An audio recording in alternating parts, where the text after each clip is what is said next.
Setelah mengeluarkan pedang, Luo Zeng mendengus dan megap-megap. Energi-energi, itu sangat kental, dan dia terpaksa memerasnya dengan sensasionalisme. Atau itu menyebabkan banyak kerusakan pada meridiannya. Pada saat ini, ketuhanan di tubuhnya menjadi sangat suram. Di Xianfu, setiap kali Anda melamar, pedang jalan, Anda perlu istirahat sebentar. Selain itu, dia tidak berani sepenuhnya memeras energi jalan yang menyatu. Kali ini, menyaksikan lelaki ini membawa adiknya, Luo Zeng juga akan keluar. Hampir tanpa ragu, dia mengambil pedang ini. Faktanya, setelah dia mengeluarkan pedangnya, dia sudah meremas dirinya sendiri dengan sangat ekstrim. Sekarang itu bergerak, dan meridian dalam tubuh seperti perasaan terbakar api. Gelombang rasa sakit ini datang, Luo Zeng bahkan berdiri itu sulit. Untungnya, pria itu pergi. Meskipun sulit untuk bergerak, Luo Zeng masih menggigit giginya dan bergegas ke Luo. Satu-satunya orang yang sangat sukses adalah guntur, dan bahkan jika itu hanya sentuhan, itu akan membakar orang menjadi abu.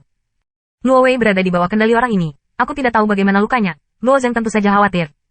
Ketika saya tiba di Luo Wei, saya menyaksikan rantai langit biru yang tergantung di dada Luo. Ada aliran ular listrik yang konstan, dan saya merasa lega. Dia lupa bahwa Luo Wei mengambil kalung ini cukup untuk menahan semua serangan guntur. Hanya melihat penampilannya, dia masih ragu untuk meletakkan dahinya di Luo, dan kemudian melepaskan pandangan para dewa. Dia siap untuk mengeksplorasi jiwa Luo, dan jiwa itu yang paling rentan terhadap guntur. Sama seperti para dewa yang hanya ingin menyerang pikiran Luo Min, dia tiba-tiba menembakkan kekuatan yang kuat dari pikiran Luo dan memblokir pengetahuannya dari luar.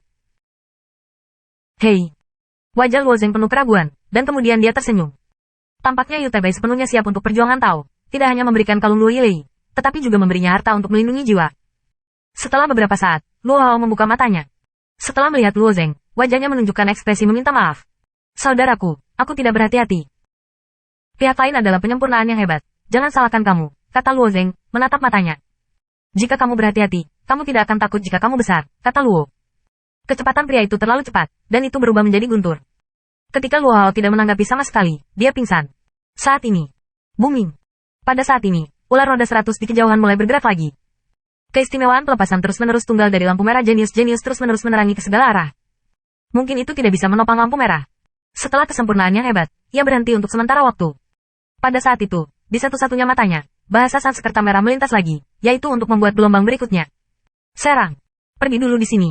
Pendekar pedang memperhatikan pergerakan ular yang tersentuh 100. Luo Zeng mengangguk dan menyerahkan Luo Xiao di belakangnya. Keempat pria itu berbaris dan lari di kejauhan. Untuk berada di sisi yang aman, mereka mengendalikan 4 ruang terpisah.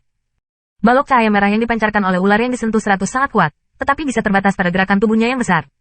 Selama tidak diterangi oleh bagian depan cahaya, tidak terlalu sulit untuk menghindarinya di muka, dan avatar secara efektif dapat menahan cahaya merah. Jadi 4 orang mundur dengan sangat lancar. Pendekar pedang masih dengan hati-hati mengamati Luo Zeng di sepanjang jalan. Dia memiliki beberapa penyesalan sebelum dia menanamkan mata wawasan. Jika Anda membiarkan pedang tidak memiliki jejak dan orang lain untuk melihatnya, mungkin mereka dapat melihat Luo Zeng dengan cara pedang ini. Setelah berjongkok sebentar, pedang-pedang tidak bisa menahan diri untuk bertanya, Luo Zeng, pedang yang baru saja kamu tunjukkan, apakah ada sinto liris? Ketika dia mendengar pedang itu, Luo Zeng sedikit terkejut. Lyricism terdaftar sebagai jalan terlarang di dunia Tuhan, tetapi secara khusus mengapa dilarang, ia tidak pernah tahu. Karena itu, ia selalu memiliki kekhawatiran di hatinya, bahkan di lautan waktu, ia tidak pernah menggunakannya. Ya, apakah ada masalah? Luo Zeng mengakui.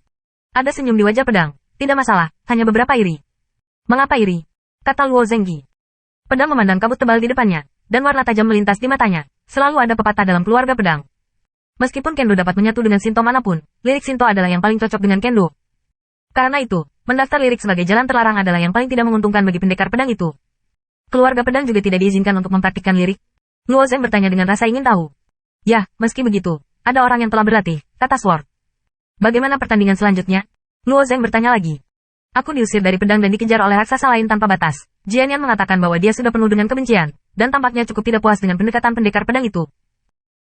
Semua aturan seluruh dewa dikembangkan bersama. Bahkan para pendekar pedang harus taat. Ini tidak asing dengan pedang itu. Mata Huang Dou tiba-tiba memasukkan sebuah kalimat, mengatakan bahwa dia memandang Luo Zeng dengan makna yang dalam. Mungkin Anda bisa mengubah aturan ini. Pendekar pedang itu secara alami tidak mau mengusir para jenius dari keluarganya sendiri, menyaksikan bangsanya sendiri dikejar oleh raksasa lain. Memang, seperti yang dikatakan mata kedelai, pendekar pedang itu juga. Dalam domain para dewa, mengapa kita harus merumuskan aturan aneh ini? Orakel suci bukanlah cara yang buruk yang menyakiti dunia. Mengapa itu diklasifikasikan sebagai jalan terlarang? Tanya Luo Zeng.